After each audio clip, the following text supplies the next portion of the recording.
Who has time for time management? Seriously. The real question should be, who doesn't? We're all busy college students, probably working full-time jobs, possibly raising a family, trying to balance our whole lives, and we're not managing our time properly. No wonder we're so stressed all the time. Really, there's some basic time management tips that my team and I have put together, and we'd like to share them with you today. Tips on how to handle time management at work, at school, at home, even just running errands, and your social life. What about your friends? So that's what we're gonna present to you today, and I hope you get some really good information out of this. All right, not enough time in the day. We all run into it. That's why we prepared this presentation for you today, just to give you some tips on how to handle things. Because if we use our time wisely, we're going to be better off. We're going to be happier. We're not going to be barking at the kids. So that's what this is about. So much to do, so little time, kind of like what we just discussed. All of it. All of the demands of the day, so chaotic, it's hectic. We need to use our time better. A great friend of mine once told me this years ago, and I will never forget it. I don't always live it, but I'll never forget it. Why pile it if you can file it? Simple words to live by. If you have a place for everything, and you put it in that place, you now know where to find it. You're not going to be running all over the office, throwing things out of drawers, looking for whatever you need to complete your task at hand. Why pile it if you can file it? Keep your desk clean. Clean up the clutter. Tip number 1. You're going to reduce your stress. You're going to feel better. You're going to know where to find things. And better yet, if you need help with something, you can send an assistant. Say, hey, go grab me this. It's in this drawer, filed under a reasonable title. So another reason to get organized.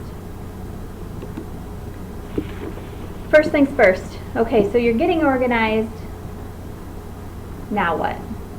Everything's clean, your desk looks great. What do? Okay, make a to-do list. But simply making a list, not good enough. You need to make a list, you need to stick to the list, but in order to really do that, you need to prioritize. You need to decide what's urgent and what's emergent. And as you can see from the slides here, urgent is a ringing telephone. Answer the phone. You have to answer a phone, it's urgent. However, what the person on the other end of the line is requesting may not be urgent. You need to be able to make that connection in your head, say, this has to be taken care of right now, or you know what, this can be taken care of later. When you're making your to-do list, maybe think of it as a time check. So you're blocking out time to do everything that you need to do, all of your normal daily activities. So maybe say from 8 till 10, I'm going to work on this, and then from 10 till 11, another item that you have to get done every day. Schedule time for that. And for those non-emergent, those important tasks that people are calling and requesting, schedule time to take care of those. One, I suggest right before lunch and right before you leave for the end of the day. So when someone calls and it's not an urgent request, but they need something from you or want you to look something up, just let them know, you know what, I'm going to look into this, I will call you right before lunch, or I will call you after 10 or after 11:30, or I'll call you before I leave.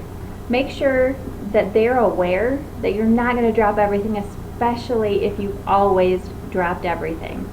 This is where I struggle. If the phone rings, I am dropping everything, taking care of whatever they wanted, even if it's minor, and I really need to work on that. Okay, so trying to find my sources here.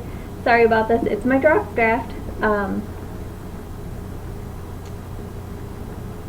Covey, 1989, said the key is to understand the difference between urgent and important, and that's what we just discussed, really. The time tips, letting the caller know that you will get to it, it's not going to be right away. Let them know when they can expect to hear back from you, and that's going to go a long way. This slide, I think for my final, I'm going to take it out. We're not all managers. We're not all in a position to delegate. And I think I'm going to be cutting it close on time. So this slide will likely no longer exist. Okay, when you're preparing your personal time chart, make sure you take time for yourself. Everybody deserves a break. You've got to eat. We shouldn't, but most of us need caffeine. Have schedule in breaks. Schedule time to take a walk around the office.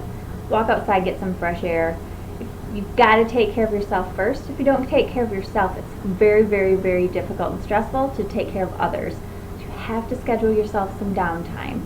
And that's probably the most difficult thing for overachievers like us to ever do. You've got to do it. Okay, so work, it's just a portion of your life. As Americans, we think of it as our priority. We put everything else behind work. Not saying that we shouldn't work hard, saying that there's more to life than just work. So how do we handle time management in other areas of our life? Well, that's what my teammates are here to do. So I covered work. Kimberly is up next, and she's going to talk about time management for school. Thank you very much. I hope you enjoy the rest of the day.